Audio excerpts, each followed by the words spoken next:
Bienvenidos a Narco Historias Reales, Poder y Lujos. Aquí descubrirás los relatos más crudos y auténticos del mundo del narcotráfico. El poder desmedido. Los lujos excesivos, las traiciones internas y el precio final que muchos terminaron pagando con la cárcel o la muerte. En este canal no glorificamos la violencia ni el crimen. Exponemos la realidad detrás de estas vidas para comprender cómo opera uno de los mundos más oscuros y peligrosos de nuestra historia reciente. En el vídeo de hoy revelamos la historia del crimen organizado en Colombia. Exploraremos los escalofriantes perfiles de los 10 capos más poderosos que alguna vez dominaron el narcotráfico en este país. Desde los oscuros inicios del tráfico de drogas hasta los líderes más temidos de la época moderna, este conteo nos sumergirá en las vidas y los legados de estos infames personajes, cuyas acciones dejaron una profunda huella en la sociedad colombiana. En el número 10 tenemos a Hernando Gómez Bustamante, alias Rasguño. En cierta ocasión le preguntaron: ¿Es usted un hombre rico? No, pero tengo una forma de vivir bien, respondió. Hernando Gómez Bustamante era conocido en el norte del Valle del Cauca como un exitoso ganadero. Durante años se paseó sin problemas por las calles de Cartago. Alto, fornido y con una cicatriz en la mejilla de donde proviene su apodo, construyó una enorme fortuna en el mundo del narcotráfico durante más de 25 años. Desde la persecución a los carteles de Cali y Medellín no se había realizado en Colombia un operativo tan grande contra una sola persona. A Rasguño le fueron incautadas 202 propiedades, avaluadas en 270.000 millones de pesos, cerca de 100 millones de dólares de la época. Para dimensionar esa cifra, bastaría decir que con ese dinero se habría podido cubrir casi 22 veces la deuda pública de los 18 municipios del norte del valle.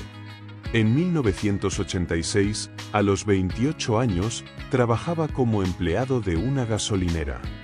No poseía propiedades y figuraba en listas de deudores morosos. Un año después ya tenía millones de pesos y fundó su primera empresa, llamada Vizcaya Ltda, dedicada a la construcción, la agricultura y la ganadería. 2 años más tarde, gracias a maniobras tributarias, legalizó su fortuna y declaró 5.600 millones de pesos. Durante años fue visto como un próspero ganadero que abastecía de leche y carne a gran parte del país. Sin embargo, las pruebas revelaron su verdadero rol criminal. El 19 de julio de 2007 se autorizó su extradición y el 18 de octubre de 2008 fue sentenciado a 30 años de prisión. En el número 9 está Griselda Blanco. Diversas versiones aseguran que desde muy joven mostró una personalidad despiadada. Testimonios afirman que la primera vez que mató tenía apenas 11 años, cuando participó en el secuestro de un niño en Medellín. Al no pagarse el rescate, acabó con su vida. Su entrada al narcotráfico se dio junto a su segundo esposo, Alberto Bravo, con quien fortaleció el negocio incluso antes del ascenso de Pablo Escobar. Blanco fue pionera en pagar sicarios para eliminar a la competencia, sembrando el miedo en Medellín. Más tarde ideó la exportación de cocaína a Estados Unidos y fue clave en la creación de rutas hacia Miami, utilizando jóvenes como mulas. Radicada en Nueva York, se hacía pasar por importadora de ropa mientras controlaba el envío de cocaína del cartel de Medellín. Gracias a este imperio criminal, Griselda Blanco acumuló una fortuna estimada en 1.500 millones de dólares, con ganancias mensuales de hasta 63 millones de dólares. En el número 8 tenemos a José Santa Cruz Londoño, alias Chepe. Como todo narcotraficante millonario, Chepe llevó una vida marcada por el lujo y la excentricidad. Se estima que amasó una fortuna cercana a los 2.000 millones de dólares gracias al control de una parte significativa del mercado de la cocaína. Sus propiedades contaban con grifos de oro, estatuas, porcelanas exclusivas y muebles que podían costar $55.000. Gastaba hasta $60.000 solo en accesorios para cocinas y baños. Santa Cruz tenía a su servicio 2 diseñadores estadounidenses de alto nivel, responsables de una de sus mansiones más famosas, Casa Blanca, ubicada a las afueras de Cali, una réplica de la Casa Blanca de Estados Unidos. Aunque el proyecto nunca se terminó, la propiedad tenía 12.000 metros cuadrados y un costo estimado de $18 millones. Entre los objetos que iban a ser utilizados para la decoración se encontraban azulejos italianos para la piscina, con un valor de $300.000, y un juego de comedor de 18 sillas, avaluado en $100.000. En otra oportunidad, a HP se le negó la membresía al exclusivo Club Colombia de Cali, por lo que el capo decidió construir una réplica exacta del club, incluyendo piscina y cancha de tenis. Además, era un gran fanático de la música y, en una ocasión, contrató a Jairo Varela, creador y cantante del grupo Niche, para una sesión privada en Miami por $20.000. Número 7. Diego León Montoya Sánchez, alias Don Diego. La justicia de Estados Unidos determinó que el extraditado capo Diego Montoya, alias Don Diego, invirtió más de $1.000 millones en bienes en Colombia y otros países, producto del narcotráfico. Según las autoridades, comenzó a amasar su fortuna a partir de 1985, y sus ganancias fueron tan altas que llegó a invertir más de $1.000 millones de la época, equivalentes hoy a unos $200.000 millones, en bienes presuntamente manejados por familiares y amigos cercanos. Con base en estas conclusiones, la justicia colombiana ordenó la extinción de dominio sobre más de 120 bienes, representados en apartamentos, oficinas, vehículos y lotes, que pasaron a manos del Estado.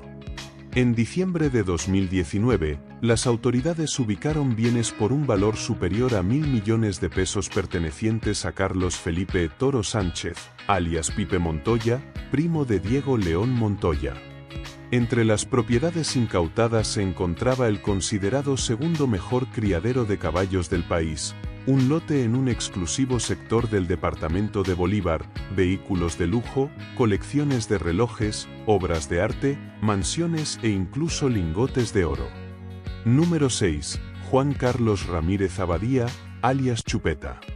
En sus inicios, Juan Carlos Ramírez Abadía se desempeñó como montador de caballos de paso del narcotraficante Iván Urdinola Grajales, labor con la que se ganó su confianza. En 1996, Chupeta se entregó voluntariamente a las autoridades para responder por cargos de narcotráfico, enriquecimiento ilícito y testaferrato. Tenía entonces 33 años, estaba casado y era padre de 2 hijos. Su fortuna ascendía a $20.000 millones, representados en criaderos de caballos, empresas de medicamentos, ganaderías, constructoras, negocios turísticos, aseguradoras, inmobiliarias, edificios y casas de recreo en Cali, El Valle, el Eje Cafetero, Bogotá y San Andrés. Aunque fue condenado a 24 años de prisión, solo pagó 4 años.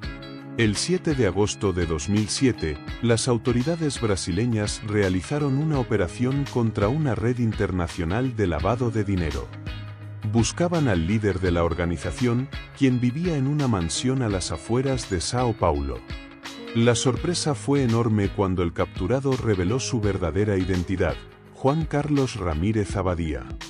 No se parecía en nada al Chupeta que había desaparecido de Colombia en 2004.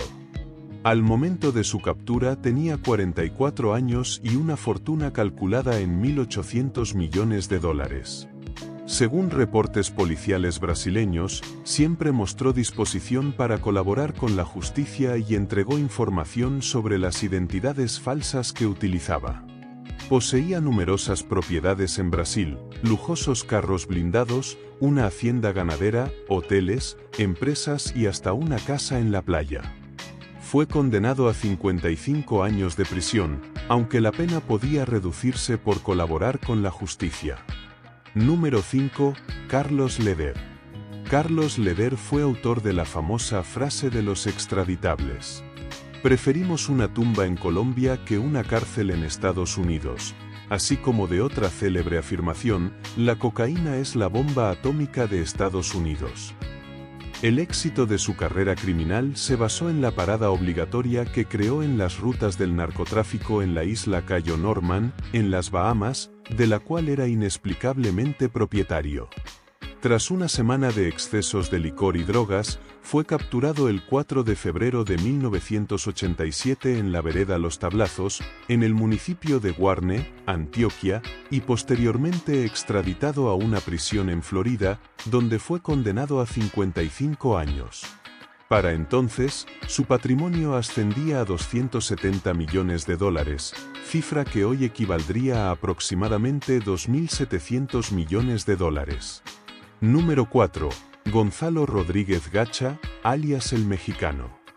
Gonzalo Rodríguez Gacha fue uno de los principales dirigentes del cartel de Medellín en su época dorada. Aunque no hacía ostentación de su riqueza al nivel de Pablo Escobar, se calcula que su fortuna alcanzó los $5.000 millones entre dinero y propiedades. Conocido como el Mexicano por su fascinación por la cultura de ese país, dirigía una organización propia y en gran medida autónoma dentro del cartel. Rodríguez Gacha emprendió una interminable y violenta guerra contra otros carteles, la guerrilla de las FARC y los gobiernos de Colombia y Estados Unidos. Llegó a tener bajo su mando una fuerza de más de 1.000 hombres armados, entrenados por especialistas de distintas partes del mundo. Fue uno de los grandes impulsores de la feroz campaña de atentados llevada a cabo por los narcotraficantes colombianos durante la segunda mitad de los años 80. Murió en un enfrentamiento con la policía colombiana en diciembre de 1989, cuando apenas tenía 42 años. Número 3. Los hermanos Rodríguez Orejuela. El éxito de su organización radicó en la profunda penetración del mundo legal, utilizando la corrupción como su principal herramienta. Las actividades ilícitas de los hermanos se combinaron con negocios legales en distintos sectores, lo que les permitió lavar las ganancias del narcotráfico de manera altamente efectiva. Empresas como Chrysler Corporation, el América de Cali y Drogas La Rebaja quedaron manchadas por el dinero de los Rodríguez Orejuela. Gilberto Rodríguez Orejuela, alias el ajedrecista, y su hermano Miguel fueron la cabeza visible del cártel de Cali hasta su captura en junio y agosto de 1995, respectivamente. Su vinculación con el narcotráfico comenzó a mediados de la década de los 70, cuando se asociaron con el lavador de dólares Elmer Pacho Herrera, antiguo socio de Pablo Escobar. Tras la caída del cártel de Medellín, se estima que los hermanos proveían cerca del 70% de la cocaína que llegaba a Estados Unidos y el 90% de la destinada a Europa. Durante más de 2 décadas al frente del cartel, los Rodríguez Orejuela acumularon una fortuna estimada en $1.000 millones, cifra que hoy equivaldría a aproximadamente $10.000 millones. Número 2. Los hermanos Ochoa. Dentro de la estructura del cártel de Medellín, Jorge Luis, Juan David y Fabio Ochoa estaban a cargo de la logística para transportar la droga hacia Estados Unidos y Europa. El negocio era tan lucrativo que, durante los años 80, Jorge Luis y Juan David llegaron a acumular cerca de $600 millones cada uno, mientras que Fabio, según revistas de la época, alcanzó una fortuna cercana a los $2.000 millones. Los Ochoa hicieron parte del llamado Grupo de los Extraditables. En 1991 se entregaron a las autoridades, pero Fabio continuó delinquiendo y en 2001 fue extraditado a Estados Unidos, donde cumplió una condena de 30 años. Todos perdieron sus fortunas, que hoy estarían valoradas en unos $11.000 millones en total. Número 1. Pablo Escobar. Si un hombre y una vida simbolizan una carrera tan exitosa como dramática en el mundo del crimen, sin duda son los de Pablo Escobar, el narcotraficante más famoso de la historia y probablemente el que acumuló la fortuna más desproporcionada, entre $25.000 y $30.000 millones. Escobar fue uno de los fundadores del cártel de Medellín, en gran medida, su principal responsable. En 1993 fue abatido por la policía sobre el tejado de su casa.